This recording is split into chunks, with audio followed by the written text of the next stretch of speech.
welcome Senan Byrne to the podcast. For anybody for anybody who's listening, because there will be the video footage of this up on the Patreon, all right, but Senan he put his own background behind him, and it's Phil Hogan in the European Union. He's an honest guy. We're forgiving people. He's there was a great sketch done years ago. Do you remember a show called Irish Pictorial Weekly? Yes, brilliant. Colin McDonald did a fucking brilliant sketch, and I must message him to see if it can be dug back up again, because I look for it online and I can't find it. And it's basically, he went to Brussels to find Phil Hogan and asked, as his biggest fan, he's like, well, Phil, and he kept on turning up at these, like, you know, outside the Parliament and stuff, and your man was like, no way. Yeah, and he followed him around Brussels.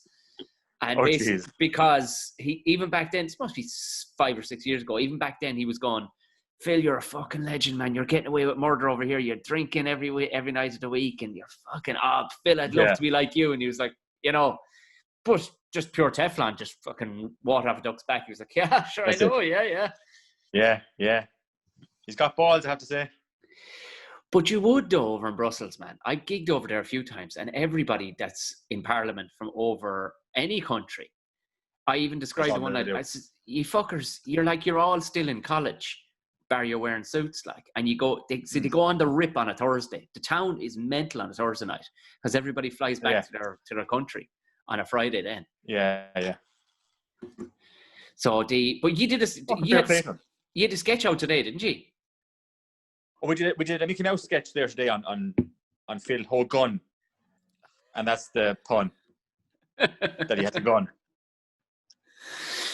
I was giving it anybody I guarantee you 90% of the people that listen to my podcast are most likely following you or the Fupin Ejits, on some platform or another. But for the crack, I know Senan, and let's just look him up and see what the internet says about Senan.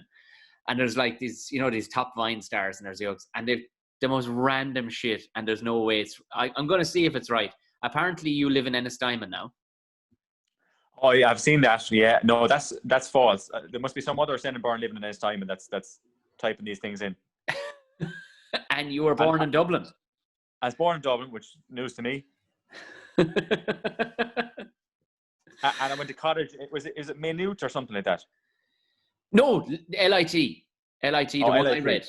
Yeah, and that's falsified. Fake news. Fucking hell. So I don't know who has the time to type these things in. I wonder, because it's like, it's a shit Wikipedia, like it's yeah. But to pick Ennistimon out of any town in Ireland, like, they just like. I think the corporation or the county council in Ennistimon just wanted it on the map somehow, so they've entered it in everyone's data online. The last time we met, we were fucking drunk. We were drunk. It was drunk, and then there was very drunk. The Fupin Ejits I ran into you at the Vodafone Comedy Carnival or Comedy Festival. Yeah, up in what's the name of that little park? The Ivy Gardens. Ivy Gardens, yeah. That's a long time ago now, isn't it? It's at least 2 years ago anyway. Yeah. It's at least more. Yeah, this wasn't the one. Obviously, there wasn't one gone. There wasn't a previous. It's 3 festivals ago anyway. Yeah. Yeah, it is. Yeah. Did you go on the rip after that? Because I was looking at 3, because you were talking about going on hitting coppers afterwards. We went walking for 17 hours and discovered that every pub.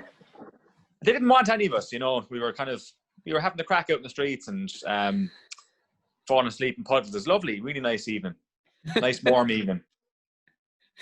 But you're a whiskey man these days, though, aren't you? Man, some of your cocktails you're putting up.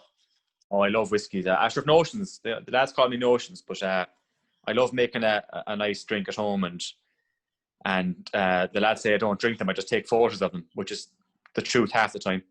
You take nice pic for Instagram, and you just fuck it down the sink then. I love that. It's just to make another pot of cowl tea there, love, and we'll make we'll make a couple of whiskey sours here for ourselves. Yeah. Sure. Because I was talking with a couple of other lads to do podcasts, and we were talking about possibly doing like a whiskey podcast, but I can't see it going in any way right. Like, do you get as fucked up on whiskey as I would assume I do anyway? Fucking hell. Oh, I get fucked up on the smell of whiskey. I open the bottle and smell it. You could do like drunk histories. Do you ever see that channel? Oh, it's brilliant, isn't it? Yeah, drunk podcast.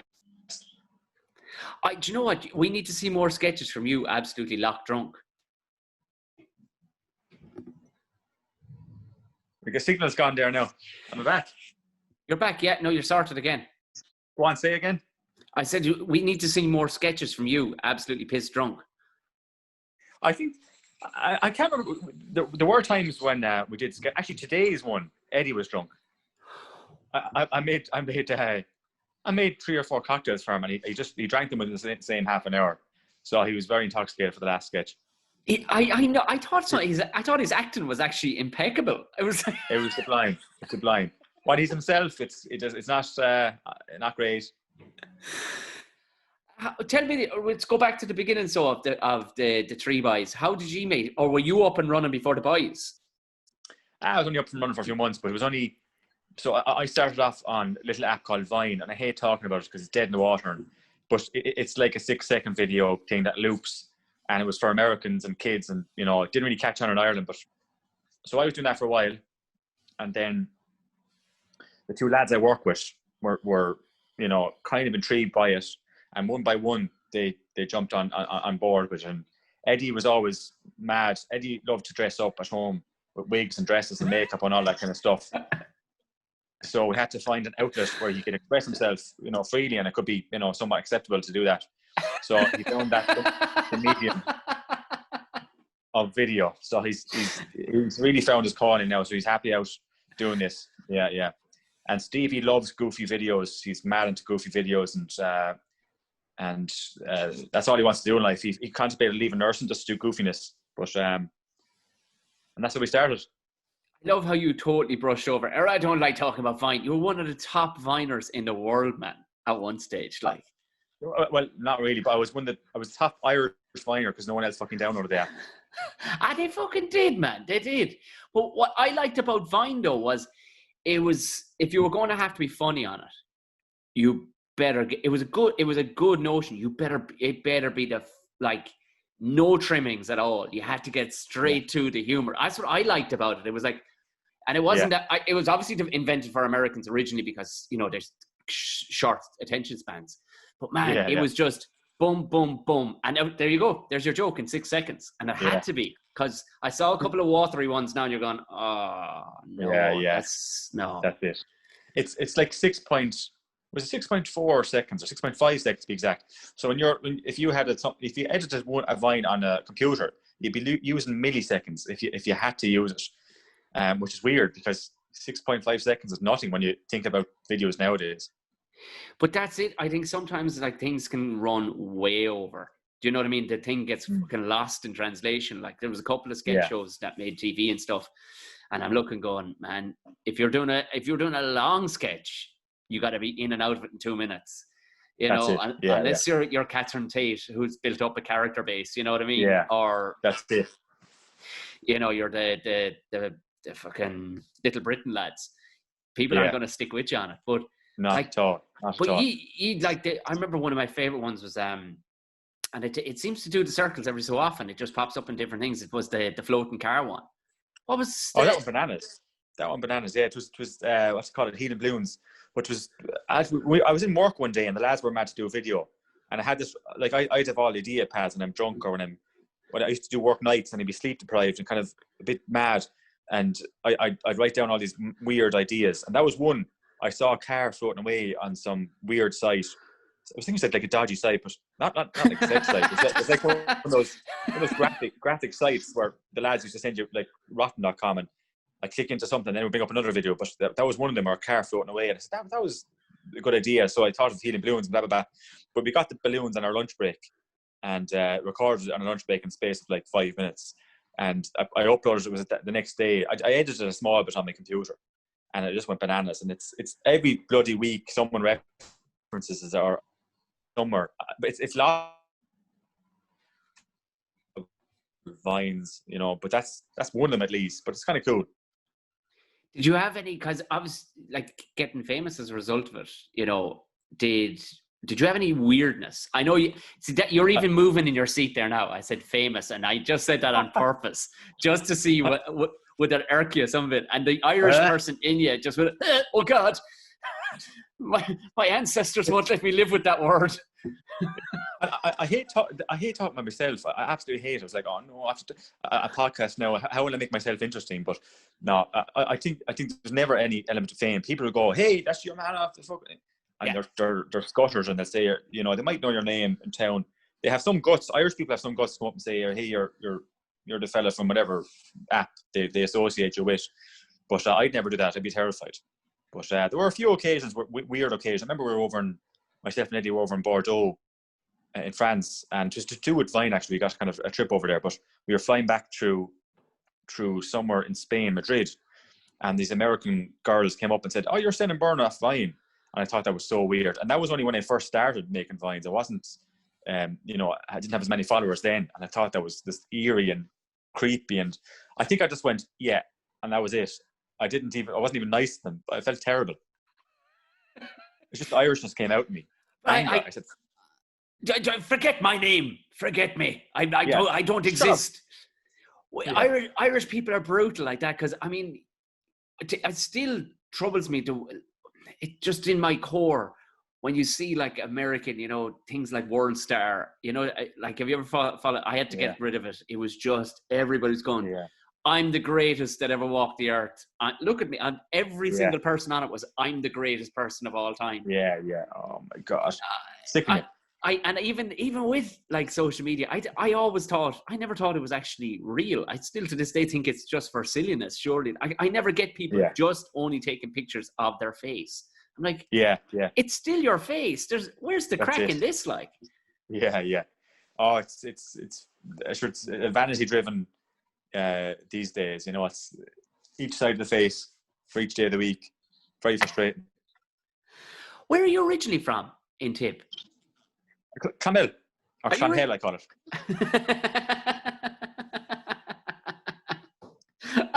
It's not the safest town in the world.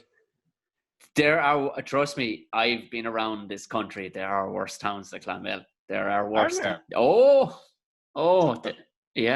Ireland are quite proud of this. You know, typically an average 12 stabbings every weekend, so we're proud of that, but we may up it.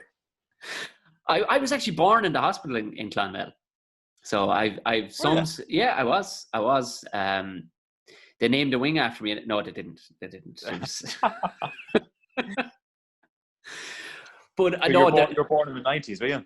I was born in the 80s. Thanks very much for that. No, thanks very much. Jesus Christ! With my half grey moustache, you're going. You were born in the 90s, Tom, but you've aged terribly. You keep the beard. I'm not seeing a spot of grey in your beard whatsoever. It's the low resolution phone. It's great. I can never get a new phone because you can see everything, all the imperfections. I have this thing on my head. It's called a spot, and I was going to get a razor and cut it off before this podcast. Because that would have looked way better. A crater on the top of your fucking head. Well, I'd just say I was down in Clonmel for the day. Oh, where are you living now? Not Ennisdiamond, anyway. I was going to pan the camera and show you Kilkenny, but it's just fucking Phil. What's his name? Phil Hogan. Oh. I'm living in Kilkenny now the last 7 years, and I'm working here as well. Bought a house, so we're married a girl. Oh, is she Kilkenny? Are you cross racial? She's actually from Waterford, and so there's a mix of counties. It's very confusing. I think I've been excommunicated from Clonmel after those previous comments, so I may as well just be from Kilkenny now at this stage. Well, no, I trust me, Senan. As soon as you move to Kilkenny, I would imagine your visa has been fucking revoked. I would imagine. That's it. Are you living in Tip now? No. Although it's all, we talks of even moving back there at some stage, maybe to North Tip or whatever. Like, but no, I'm living in Enniskerry in Wicklow. So I'm just. I was just going to say Ennisdiamond. Do you know what? There was a temptation there, and it was like, watch now, the internet will freeze and the Zoom call will drop and Senan will go away for 2 days thinking, that cunt is an Ennis Diamond and he giving me shit about being an Ennis Diamond. So you're in Enniskerry? Enniskerry, yeah, just outside, just not far outside the city, but it's country enough, you know what I mean? It's, because being a fucking hillbilly, I get fucking heart palpitations. I was even in town today, I was in Dublin today, like, and I was on Abbey Street. Now, Abbey Street is like going to the fucking zoo anyway, like, it's you know, there's every kind of urchin walking around the place, but I was getting fucking palpitations. It was like, the Lewis wants to hit me every 2 minutes. For fuck's sake. And it's not even that bad with the tourism. Sure, Kilkenny must be fucking dead without the tourists at the minute, is it? I would sure there's local, you're getting people from all over the country. Like people actually leaving Donegal to come visit the rest of the country. We're going up to Donegal, the rest of them are coming down. So it's still, you know, tipping away. There's no late night pubs. The roads are quiet after 9 or 10. There's no one on the roads. Lovely. It's weird. Yeah, it is. There's a weirdness to it. But so you must have been flat out working all through the fucking quarantine and lockdown and all everything. Yeah, so I'm a nurse, and the two of the lads that do the videos, Stevie and Eddie, the three of us are nurses. So we had no holiday or no break like the teachers. So we were fucking hectic. You were proper frontline staff. Did people applaud you as you walked around the place? Like we were heroes, apparently. What's the term? Are we heroes still now, or is that forgotten about? No, you're still. See, I wonder too, like, you know, because like you're married and everything now. So do you ever see, like, in America, fellas dress up as soldiers sometimes walking around the place? Yeah. And they get outed every so often, but they're walking around the place to get all the plaudits for thank you for your service. I'm just wondering, like, is there going to be lads dressing up in scrubs walking around the place? Well, my wife's a nurse as well. I've worn her uniform a few times, but that didn't work out. No, you're not going to get an applause. Do you know what? I was thinking, because there were talks of doing it in Ireland too. Do you know the way in the UK, everybody stood at their front door and clapped? Yeah, with the pots and pans. And I was just thinking, there is no Irish nurse, doctor, or medical person on this island that could stick with that. Your chest wouldn't allow it. Your heart would actually give out with the shame and shut the fuck up. Projectile vomit.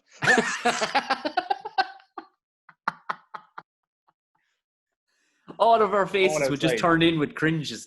We'd all have folded in faces with cringing. I only remember one, like, we live in the city, like right in the city, but I remember one night they had the pots and pans out, and I heard one person off in the distance, real faint. But I don't know, were they screaming for help, or was it the pots? They were kind of like, ah! But, and it was kind of a disturbance. I was watching something on telly and it was kind of a hindrance, more so. Your man, we were chatting about when you were going, well, here's my schedule for the next month, Tom. Your fucking schedule is mental, man. It's all like... That's the roster. That's the road of a nurse. We work almost day on, day off, and it's 12, 13 hour shifts, depending. And it's a shithole.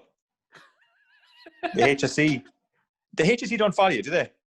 No, they fucking don't. No. Yeah, no, well, they they're don't. Absolute. Bleat this out. Bit. I know, they're not too bad. They pay me, I suppose, and they're going to give me a pension when I'm 60, 65 or 67, depending if I'm not alive. Yeah, it depends if you fucking make it. Jesus. Yeah. So what was the notion to get into nursing then? Because this is really interesting, like, because I put the wrong code on my CAO, but genuinely, no, I actually did. But it was for like, I did know it was for nursing. I put the DCU as opposed to UCD, and I'm not dyslexic or anything like that. It was just I completely messed up my whole CAO form. But I eventually got Waterford and did nursing down there. And how many years ago was that? The rest is history now. That's where I actually met my missus. She's a nurse, or she still is a nurse, I hope, but she was down in Waterford as well. What was the thinking behind nursing? Were you like, this is my fucking calling? Or did you know somebody was a nurse and was like, that's the fucking job for me? I didn't. Sure, a few of my family were general nurses. So we're psychiatric nurses. We only work from the head up. Yes. So it's not real nursing, we call it. Albeit it's called nursing my grandfather was a nurse back in the 1950s and 60s. And back then they were called the white coats, or the attendants. And I was kind of intrigued by that growing up. So I did a kind of a placement, like you get paid, or you work for free. It's called child labor. Oh yeah. They dress it up and call it shit like transition year or interns. Yeah. But free labor. You do 4 weeks or whatever. So lads were clevered out. They went into the cinema and did placements. So I fucking Egypt went up to the psychiatric and up to local mental and did whatever 3 weeks, 4 weeks it was, getting stuck in. So I liked it from then onwards, and now I'm still at it. No escape.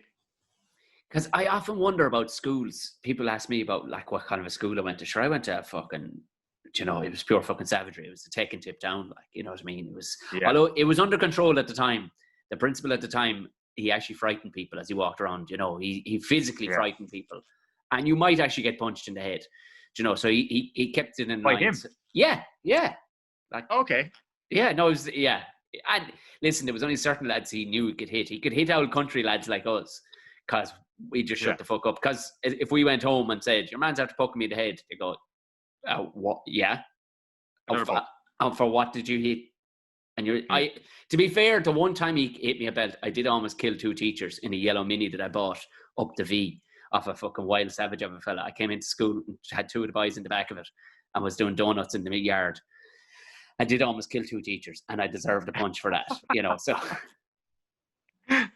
But we knew, like, sometimes the writing is on the wall for I don't know, did they do this in other schools where people come to your school, reps come to your school of an institute. Like, the people from the Curragh came to our school because they knew it was real horsey territory around that area. To see was there anybody good and small, or lads who take up smoking maybe in their early teens to keep the size down, who'd be interested in leaving school and being a professional jockey. And 2 or 3 lads did. But I'll never forget how a man and a woman came from the psychiatric hospital in Clonmel to basically try and recruit people. And those were the only 2 representatives that I remember anyway. There might have been others coming from other fucking places, but I went, so either jockeys or psychiatric nurses. That's who you are.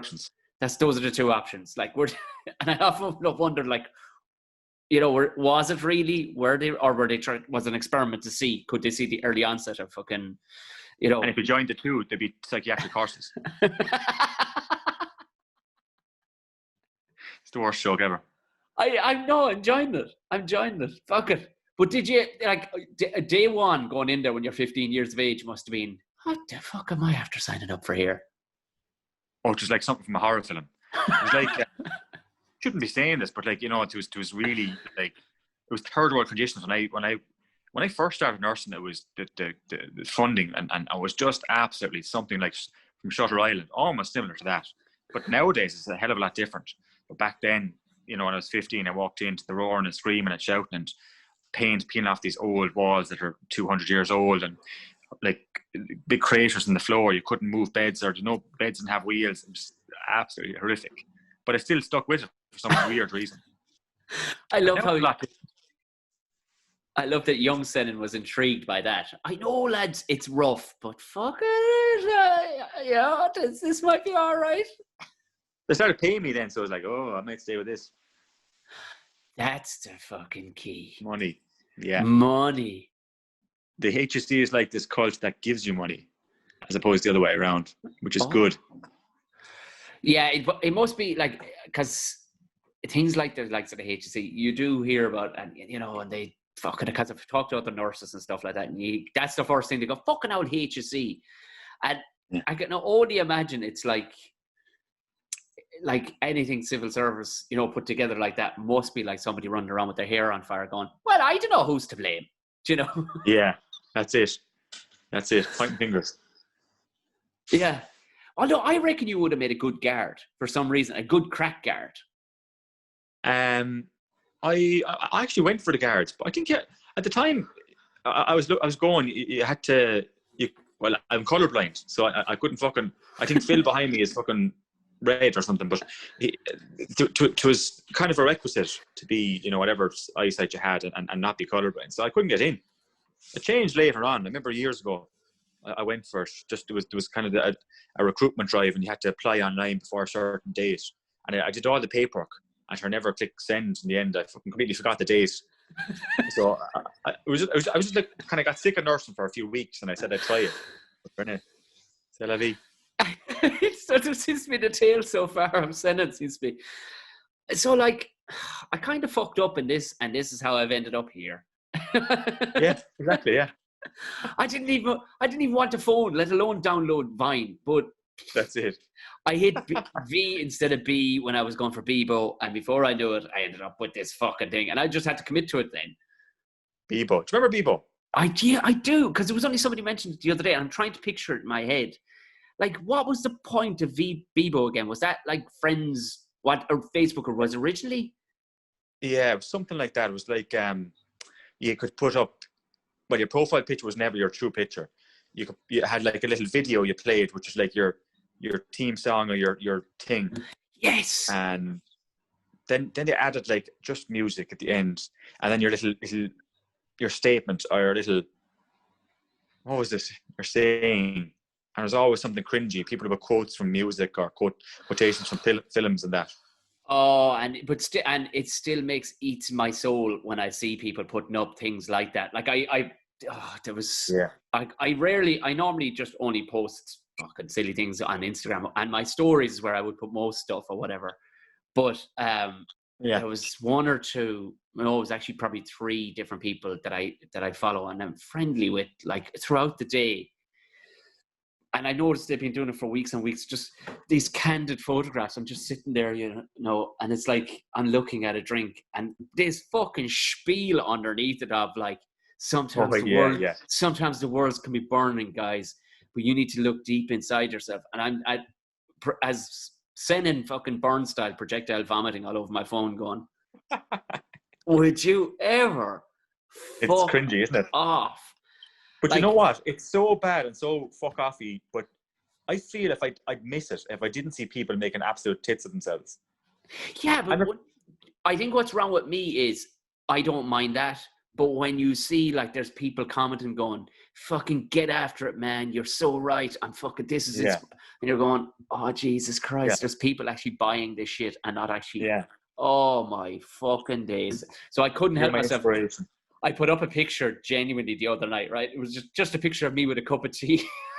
It's like, warning, guys, inspirational, heartfelt, while being totally vulnerable, quote here, while drinking matcha tea. And I know for a fact there was a few people like that who believed it. Because I know who, and that actually hurt me more. Then I was like, oh no, there's a load of people get this and they know I'm acting the bollocks. But there's a few people here that I know totally buy into that stuff. Yeah, and you're going, 100%. I was probably one of those people. Oh, Tom. You're my inspiration. It's so fucking strong. Have you ever thought about doing stand-up? Oh, Christ, no. We tried. Now, Stevie did a night in Kilkenny a few years back, and he did great. And it was just a once-off, and he never went back. It was kind of there's a fella called Michael Rice, he's a comedian in Kilkenny, but he had kind of a night out. But we did a kind of a stage performance, you call it, in one of the schools in Kilkenny. And I was just back off my honeymoon, so I kind of wasn't prepared for it. So I said I just joined the 2 lads at the end of their sketch. So they did it great, I think it was like half an hour, 40 minutes. And then the plan was for me to come on the stage afterwards. I ran through the audience with my suitcase, and I was in Hawaii, so the Hawaiian shirt on and shorts. And in my mind, I thought this would be hilarious and people would laugh. And no one laughed. It was just absolute silence. I ran through pretending I was just at the flights, shouting to the lads, and they were all mic'd up, which is a big, big place. And the plan was for one of the lads to give me a microphone that was on the chair so I could do my little spiel. But the lads forgot to give me the mic. So I ran through the crowd and I jumped up on the stage and I had no mic, and it was just absolute cringe fest. And the worst thing was it's recorded and it's up on YouTube. I think it's on the Fupin Ejits YouTube. So if you scroll through it, the lads played a blinder now. But that's what I was thinking. I was thinking sketch on stage would definitely work. Like if you're coming from the Vine point of view, that'd never work. But I think your sketches are fucking on point. I think you should. As for it's hit and miss, sometimes some lads do the sketches full time and it's their thing. but we have 40 hours a week when we're in the mental hospital, and we're trying to keep your own fucking mindset in a healthy place, and you're coming home, and sometimes you might be up for a sketch, so we might cram it in after work in a matter of 5 minutes, where you just do it, and it's thrown together, not edited right, and we're not doing 4, 5, 6 different takes for each shot. We're just slamming it together for the crack, like. But so it's very hard to get things right, and then for stand up as well, that takes so much effort, and so yourself how years of practice and learning, and how to, like, you're a great storyteller, whereas I'm a terrible storyteller, and so many different factors you have to play around with there. Oh, trust me, don't let that get in the way. It's you're already at headline status and that you're internet famous right now, so don't worry, you're fine. After I think you played in the was it Bakers in Clonmel years and years ago? Yes, I definitely did. I think the first time I downloaded the Vine, I think it's the same night. I remember seeing you in there, or seeing your poster. But I remember I was going to see a David O'Doherty sketch, and I had just downloaded the app that day or something like that, and I put up my first Vine. It was just someone at the pub when my friends was drunk putting up something. But I remember seeing your poster at it. So there's our connection now to the first day of Vine. By Jesus Christ. It was your fault. There has to be something intrinsic in that, so if that's the case. Yeah. Fucking hell. But I wanted to, because I think you were getting across your style of comedy fucking brilliantly with and I've done a couple of them myself with the dog or the baby giving me shit, is the one, where you scroll through the pictures. It's a different mindset, isn't it? Because I'm definitely not the first to do that, but it's kind of like a Viney kind of thing, where you're like, say if you watch videos, you'll have to have a quiet space to do it. And my thinking was, when Vine's finished and Instagram was the thing to do, people wouldn't always click on the audio button in Instagram first. So for a sketch, you wouldn't hear the first few seconds of it. And if I'm making short sketches, that's half the fucking thing. They're not going to rewatch it. And you wouldn't get So the idea behind that was, if you put loads of photos up and you scroll, it plays out like a comic book, the video as such, and you make out what the audio could be like. And that's where it started, and it seemed to do fairly well for a while. But sure, fucking people get sick of everything, so I got sick of it as well. People want, I suppose, schedule things. Where's my fucking yoke? You owe to them, at that stage. But it is definitely, it's almost like looking. It's picture book is the wrong word. Almost like a comic, isn't it? You're going, fucking. Because you're after getting ourselves involved. Brilliant. And I love that you turn in a good amount of, just like I do with my child and my dog, I turn them against me. Yeah. She's always against me. She's great to get involved, in fairness to her. She was, I think photos might be easier, because there's not that, all you have to do is pull off a facial gesture or movement, whereas a video, you'd have to put your heart and soul into it. And people aren't comfortable being in a video to a photo, but she's fantastic. She's in the next room. She's listening. Yeah, fantastic. Yeah, I'd say nothing. Just blink twice if you have to see a gun come up to my head. That would be like the most Senan Byrne thing ever. It would be a gun just come into shot, like just right now, just right beside your fucking head. Because although you got her to act in was it Pennies? When you pulled out, you rolled out. Oh, fucking brilliant! Where are we off to? Pennies, yeah, and I actually jumped out. It was a clip I found on the internet. I hate pennies. I fucking hate pennies. I've asked so many women to try and explain it to me. What is it about pennies? And they have no true answer. Like, no answer you could write down on paper and go, oh, well, there you have it. No. It's like, I don't know, cocaine or something. There's something people can't put their fucking finger on. Something hypnotic. Yeah. Come up with these massive brown bags that are disintegrate within 10 minutes of leaving the store. And then they have to go to another shop to get a different bag to put pennies clothes in. I think I struggle with the shops, full stop. I'm not great. In fairness, I don't get asked to the shops very often, because there's no point in having you know, a man with a mullet and a two-tone moustache looking fucking sour, walking behind you, huffing at every fucking point, embarrassing the life out of you. So it's as well to go with her mother, you know, that kind of way. It's just join this. There's always a row of lads outside with their one leg up against the window and just head down.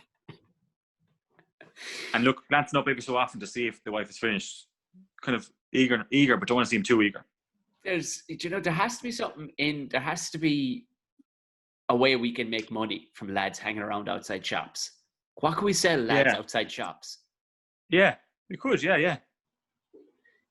Because would you start busking outside shops, or would you start selling lads? Oh fuck it, I'd start selling. Okay. Fuck it, why not? Yeah.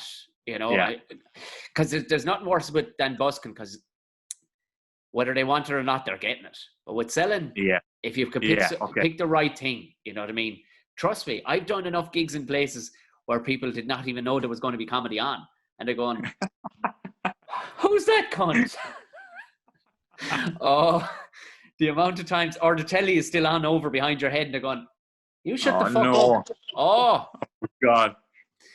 Thankfully, in the last few years, those have been few and far between, but I've done a few where they're going, what's this shit now? I actually did. I remember I did one in Baker's. I was gigging in Baker's one night and there was a grand crowd in, but because there was a smoking room, you could right there with a glass window. There was they weren't the most desirable people. You know, the people you were talking about that kind of give Clonmel a bit of a name. Oh yeah, everyone in Clonmel.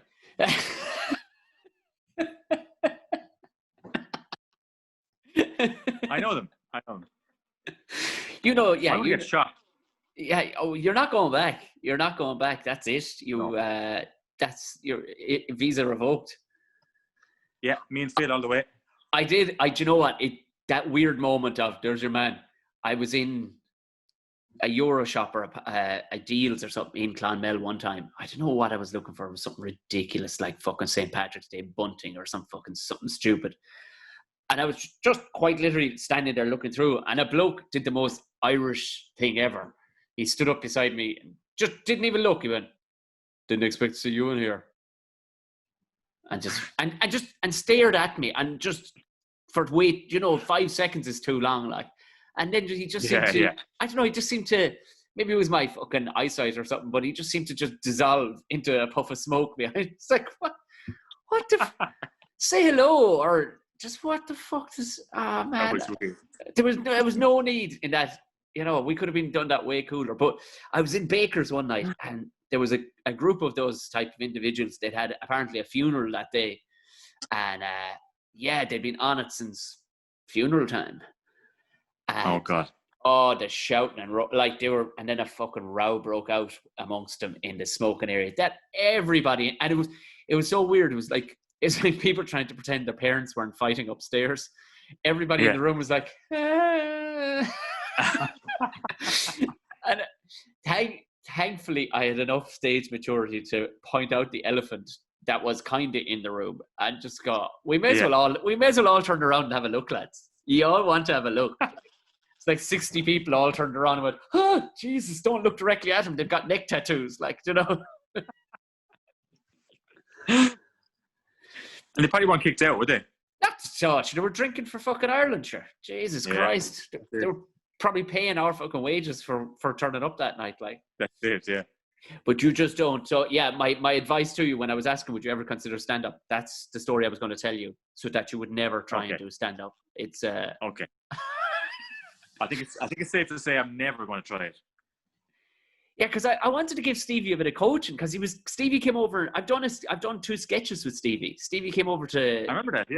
Yeah. Stevie came over to the mother's house and we did 2 sketches, and he was saying he was thinking of giving it a go. I said, man, fucking no worries. Let me, if you want me to have a look at your stuff, let's do it. Like, and he didn't. He obviously didn't trust me when. I don't think you're that good, Tom. It's relax.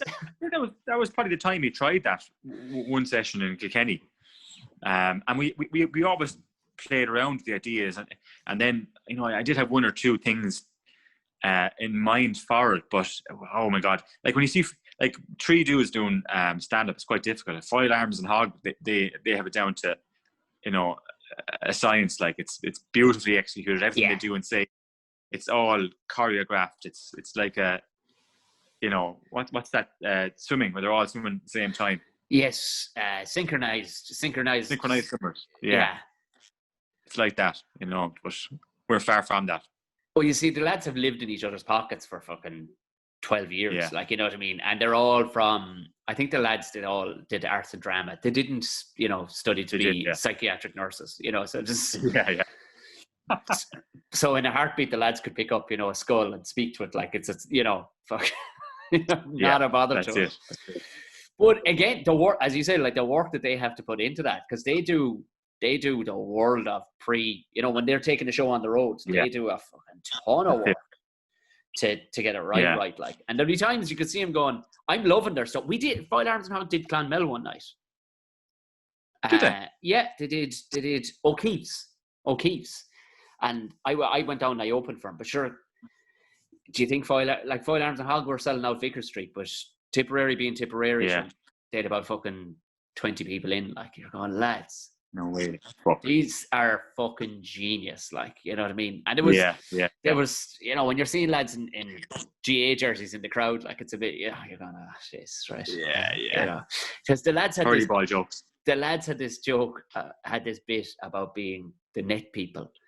And now I'm not burning material on them. They did this two specials ago, and it was quite simply they pulled nets on over their faces, and their faces were squashed down, and they spoke as if they're a warrior tribe, and it was just the most ridiculous thing, and it didn't get much traction that night. Okay. But they went with it. They went, fuck it, maybe it isn't a great sketch, you know what I mean? We tried it a few places and it's not hitting. I'm like, I don't know. Wait, I would even bring it out in front of your fans because it's so, it's quite highbrow in a way, like, and this is not. Yeah. And even I said to the lads, I went, look, I'm going straight out there with fucking dick shit and fucking agricultural jokes. Just to get them warmed up for you. I'm just telling you that now. And the lads are like, all right. And, went down to Storm. I'll never forget a guy who was actually opening for another act that was that fitted in quite well there. I'll never forget, like, the crowd were fucking wild hyenas. They had never been to any live performance before. Like, they were fucking every which way. So it took a good fucking half an hour to get them in line for the main act to come on or whatever. And I'll never forget, this guy came up to me afterwards and he says, I'll tell you something now, Tom. I think this stand-up thing might be for you. I think you should fucking give it a go. You should fucking give it a go. Like, and you're going, everything in me wants to punch you right now. You cunt. The craft and effort I just put into that to tame you pack of fucking savages. Your man was going, oh no, fucking take it up altogether. Just, you know, just fucking. But Clonmel does have good pound shops. Did you miss? Well.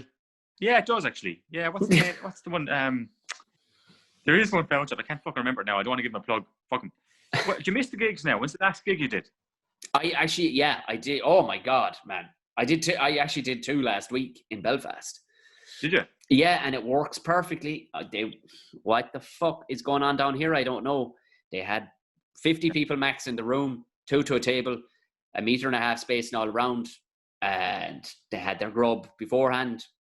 Now, all right, they were there longer than the hour and 45 minutes, whatever. They were there fucking 2.5 hours in total. Like, I mean, if you're going to get Corona, you're going to get. Nobody was allowed in. It was a ticketed event, a pre-bought ticketed event, so it wouldn't have made a difference. You're going to get it in the first 5 minutes, or you ain't got it, you know. And for the fucking life of me, I can't see. The problem here is nobody will put their flag in the stand and go. No, it's looking like it's going to. By next month, hopefully it will. But yeah, man, it's a fucking drug. I was gigging 5 nights a week, like, up until this shit fucking kicked in. Yeah. So it was... That's a lot of late nights.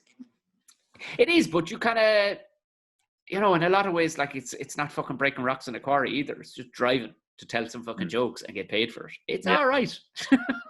Yeah. You get through a lot of podcasts. Yeah. That's it. This is number 140. What is it? Are we in the 140s now? If you're a podcast, we're in the 150s. This is 153, I think. Yeah, it's 153. Wow. Wow. Yeah. I've barely come off fucking podcasting with this because we do a live game show as well with comedians on Tuesday nights where we just fucking annihilate each other, just live on YouTube, and people seem to fucking really like it. We just go off on each other like it's like a green room, but it's loosely based around a game show as well, like so. Yeah. And I have to look it up. It's on YouTube. Yeah, just look up Buckshot Sideshow. Sideshow is the name of it. If you look up my page, it'll be one of the latest ones to go up. Thanks. And it has turned up very good because one of the chap who owns Those Conspiracy Guys podcast, Gordo Rochford is his name. He's brilliant with tech. So from a remote location, he's able to bring up all the text in front of the boys, their names. You know, it looks properly like a TV show, albeit the word cunt gets said at least 50 times. It will. Oh, okay. This show couldn't be transported straight to TV. It'd need some polishing if we were to but it makes for good viewing all the same. Like, yeah, deadly. Because I had notions of trying to get the 3 on, but I just, do you know what I said? Do you know what? I'll break him up first because I'd say it would be fucking pandemonium. Even that night, who was the lad you brought with you that night in whatchamacallit in Ivy Gardens? That was Mark Dargan. He's a porter up in the hospital, the same hospital working. He I think he got did he win the Vodafone, comedy video of the whatever the fuck the title was, but he won tickets to it. And so did Stevie got tickets as well. So I was the plus one of one of the lads, and Mark gave us a ticket as well. So the four of us got scuttered. Yeah, but I thought you were invited because you were signed you were in the VIP and everything. You were in the that's because Mark got the VIP like plus ones or plus twos. And I actually can't remember what the hell the thing was, but we weren't there out of our own prowess or our skills or whatever. We knew nobody, but we didn't know anybody in the festival. But I don't know if we were meant to be in the tent, to be honest, actually, in hindsight. Oh no, you weren't. I would imagine you weren't. Yeah, but that's why I definitely thought. I think this makes so early. We were there so early. We got a few drink tabs, free drink tabs, and we had them gone in minutes. So after that, then it was cash all the way. But oh my god, that was messy. Standard practice is when you get into the Vodafone, you get your performer's bag or whatever. There's always a few bits in it, but you're just rusting for the tokens down the bottom, and then you look around for the lads who have to give up the drinking a few years ago because they went too far. They're alcoholics, but they still get the same tokens. So you just shoot over to them before some other bollocks asks for them, and you go, you're hardly using them. They're like, I was gonna get a Coke. You're like, fuck your Coke. I'll buy you a Coke or a Fanta, whatever you want. I'll get it for you. Yeah. But you said like you got invited to Bordeaux and stuff. Am I right in saying did you do promo for somebody, or were you doing advertising for somebody? We got like back in the day or more recently. Well, but even back in the day, were you were advertising for people, weren't you? Oh, we did a few ads in the past. Yeah, I think the first ad we did in town was for O'Hara's beer. You might know it now. Oh yeah. It's based in Carroll. They had a pub in town called the Brewery Corner. So we did a few ads for them on Facebook, I think it was, and then we used the venue for a few videos. And actually, the day that we were going to have a meeting with your man, the owner of O'Hara's, we went in. He was sitting down, and Stevie's kind of the man who talks, and out of the three of us, myself and Eddie, are just like children in the background. Just going, no. And so we got absolutely hammered. Like, we were sculling these IPAs that were 99% alcohol, and but we said to him, we'll make a vine and we'll show you like the reach that you could have now. And I made this vine with one of the bartenders. He's a lovely fella, actually. He was doing this thing with a tea towel. He made it into a chicken.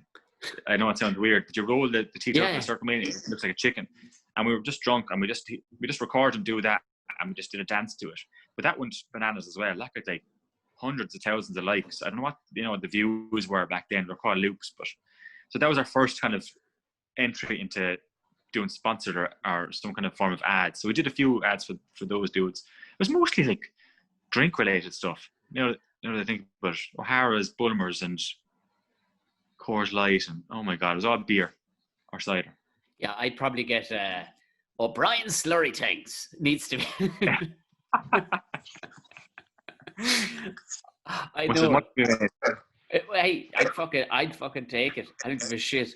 Because I remember, because there was kind of a period there where there was a fucking blast. Where I was going, are the lads on holidays or something? And they're after getting a fucking load of these done together, like. And it's always funny. You can tell, like, if Stevie's been away with the family or something, like he turns up and he's in the sketch and he's a guard or something, and he's brilliantly tanned. You're like, right. Yeah, that's it. He tanned so easily. He was black it was start of the summer, last summer. Jane, he was black. We had to colour grade all the video just to make him look somewhat normal. That's the thing, like, because did you all get a decent camera or something? Go, lads, we need to learn about cameras here. And then you got really good with green screen because that one. I mean, I will actually. I can't put a date on anything, but it was one of your, let's call it a slideshow on Instagram, and that's of you getting married to a fucking plastic bag, a bin bag. Oh yeah. And having baby bin bags. It was the thing. The caption was when she asked you to take the bins out. So I took the bins out and then took them out on a date, and things went well, and we had babies, and we got married, and there's a picture of getting married, and then there's a picture of what else is there? Yeah, having baby bags. And that was it. And that's the green screen. Yeah, like I'm in my 30s, and I'm fucking mortified. It's so weird when you think about it. Man, Dave McSavage is in his 50s. Are you joking me? Like, but he doesn't wear hot pants. We did the video today, and I'm wearing fucking hot pants.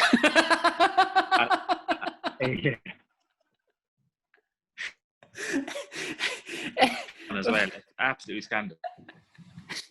My next question off that was, what were they at? What did they think at home? Or are they just so used to it now at this stage? Like, yeah, whatever. That's sending in fucking hot pants. Say again, you're breaking up there. Oh, sorry. Yeah, can you hear me? Yeah, I was just saying at home, what's the crack when you started first coming up with this stuff, like, and they're wearing the hot pants. Are they okay with it, like? Yeah. They're okay, yeah. They were I didn't tell anybody about the videos for a long time. Like, nobody knew about it. And even when we started doing with the two lads, like, we weren't putting it out there. It was on Vine or YouTube, and not many people, if they didn't know you had a channel, would follow you. And then over time, the Fupin Ejits started as a different name on Facebook, and then we said, fuck it, we'll put it out there on Facebook and tell everybody in work, and we'll make them more noticeable. And we came up with the name the Fupin Ejits, and then only did my parents really know the full extent of what I was doing behind closed doors. And it was very weird, and very strange time. But they're all okay with it now, like. Because you never know with an Irish parent, like. So I was like talking with Colgan on myself and Owen Colgan have a podcast as well, and he was saying he knew there was a moment his parents were grand people because they're country people, like country small time farmers. And when he went to the premiere of the movie of the Hard Walks, and he actually had to fuck a fleshlight on it. And he'd kind of forgotten that bit had happened because they were drunk for most of their trip to Poland. In real life, they were actually drunk for most of it. And he got to that bit, and he was out in the foyer after. He's like, so what you think of the old fleshlight bit? They were like, it was gas, you're grand. It was like, well, that's sound. Fair play. Did they know what a fleshlight was? No, I don't. See, this is the other side of it. I think we worked out that they probably weren't fully sure what was going on. Do you know that kind of way? Like, and if they did, you'd kind of go, oh, fuck, you know what a fleshlight is. Yeah, that's it. It's reassuring that they didn't know. Yeah. So how did you all decide to get decent gear and get good at cameras, or what was it like? Because like your stuff has just come on in leaps and bounds. Like, it looks really good.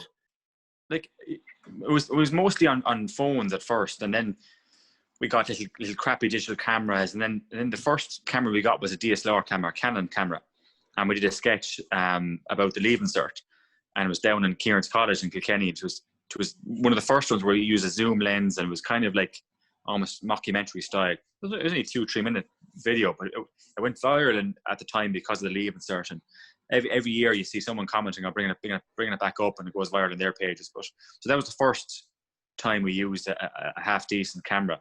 And ever since then, we're kind of using newer, 4K cameras and this, that, and the other. But it's not file arms and hogs standard, but we're getting there. It's still, but we like to be rough and ready. It's not, we don't really angle much, line up. We did a recent sketch about Guinness, or not Guinness, about pints, and it was probably the most cinematic thing we've ever made. It was like it's full on slow motion and walking like Drive, the film Drive, and things like that. But that was the closest we got to being, trying to be somewhat cinematic and stuff. And there's only one joke. The whole that video is around 3 minutes long. It's one joke at the end of it, and it's a fart. Yeah. And the thought that I remember I used to do a bit. I can't remember how it went, but it was about that. It was about missing. It's not realizing how smelly we all fucking were in pubs until the smoking ban came in. And I remember it was. Yeah. But now you'd nearly missing out a smelly, stinky fart, wouldn't you? That's it. The Guinness. Yeah. Yeah. But there's I think that's the attraction to you, though. There's something in that where people go, you know what I mean? It looks like you've pulled the trigger on it and you haven't over-engineered it. Because I can see, because sometimes I found it myself, stuff off the top of your head can land way fucking better. You know what I mean? Because there's almost a freshness in the people go, they find it funny. You almost, like, especially with the likes of that fucking one where you came up with the baby bin bags. Oh my fucking Jesus. I got so much pleasure out of that. It was like, this is... I'll repost it for you later on. Do, please, yeah. It was just... it was fuck... And it was... Because it's like that sickening fucking album of... And this is when we met... And look at you guys, you're adorable. And it was totally sticking two fingers up to that too. Like, it was just fucking beautiful. Do you know when you've nailed it before you even post it? You're going, this will do well. No. No. Like, sometimes you'd be overconfident, like, oh my God, it's going to do amazing, and then it does absolutely shite. And you're kind of heartbroken, and you're kind of angry for being heartbroken. And you're double guessing yourself, and it's just and it gets messy then. And sometimes you say, fuck that, I'll delete it. But I'm kind of older and wiser now, and I don't give a fuck anymore, to be honest. But you wouldn't know what would do well. Some things would just be outright awful or shite, and you put zero effort or thought into it, and it seems to do very well. And some things you put so much effort and thought into. And I remember buying a smoke machine for this Vine. And it completely backfired. I was that one friend who thinks he's Michael Jackson or something like that, and it just flicks to me being Michael Jackson, where he's up in the air like that, and the wind is blowing his hair, and there's a smoke machine blowing. I spent like fucking 80 quid getting a smoke machine for it. It flopped so much. I was like, oh my God, this is such a waste of time. I've never put any more effort in. So that's it. I fucking no more effort. That was the last day. Yeah. So basically, the success stories of your life have all come about as a direct result of failure. Yeah. When you break it into microcosms, it's kind of mini. It's pretty much how I was conceived. My mother said, and failure, and yeah. So I won't take any more of your time, Senan. This has been we've been trying to get this to happen for ages, and finally, you're probably at work right now because do you know what? You're a hero. I'm in Brussels. Can I just fucking Egypt? That's just applauding our front line. Did you get or did you hear of anybody who was getting single lads who were getting some extra puss as a result of being a frontline hero, or does that translate? Is it like? I think Eddie. You'd have to ask Eddie Whelan that now. He's a player. Is Eddie a player? He's got good hair. I'll give him that. But is he a player? I think. I don't know. He's very elusive and Mysterio. You wouldn't know what he'd be doing. He's just one of those wild children, He goes into pennies a lot. Say no more, the dirty bastard. He's not outside the window like you and me with our fucking foot up against it. It's just You just see his eyes over the railing looking around. Okay, that has to be our next sketch. Is turn Whelan into a Penny's pervert.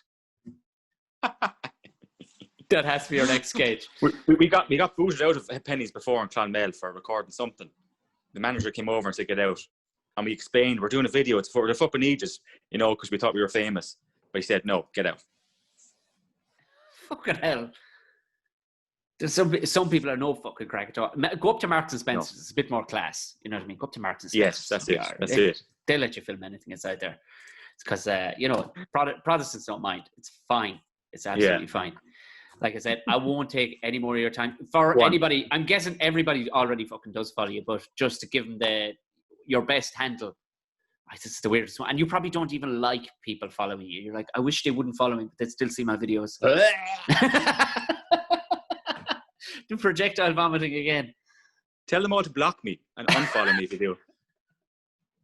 See, this is how you know what? You're a sneaky bastard. This is how you do it. Reverse psychology. I'm so shy, guys. Please don't. Oh, no, please. Oh, sure. Look, okay. If you're going to follow me, it's okay. I guess I better make some videos. I unzip my top and it says it's all my Instagram handles. Follow me. There's no other Senan Byrnes on Saint Senan Byrnes. In his time. That's one quick one. Because most of your followers are probably Americans and foreigners, were they able to get their head around Senan? No, they were calling me Seaman and everything. Seaman. Seanan. Oh, well, you can see. Yeah, no, you can't actually see Seanan in it either. No, that's no. I've had him fuck up Tom, so I'll try having try having a surname like O'Mahony for somebody who's. I know, yeah. Oh Lord. Well, they call me Byron. What? Byrne has the Y. They call it Byron, but there's so many Byrnes in America. You think that they fucking get used to it now, but no, they're not gonna fucking get used to it. Just stop being fucking famous in America, will you? I will. I'm going to delete my Instagram after this now. All right, so I would have told the listeners to listen to Senan Byrne or to follow Senan Byrne, but no, he doesn't exist anymore. He's off to Brussels. He's the new EU fucking commissioner. He's heading over there to fill his boots. Senan Byrne, thank you very, very much. That's been brilliant. Thanks, Tom.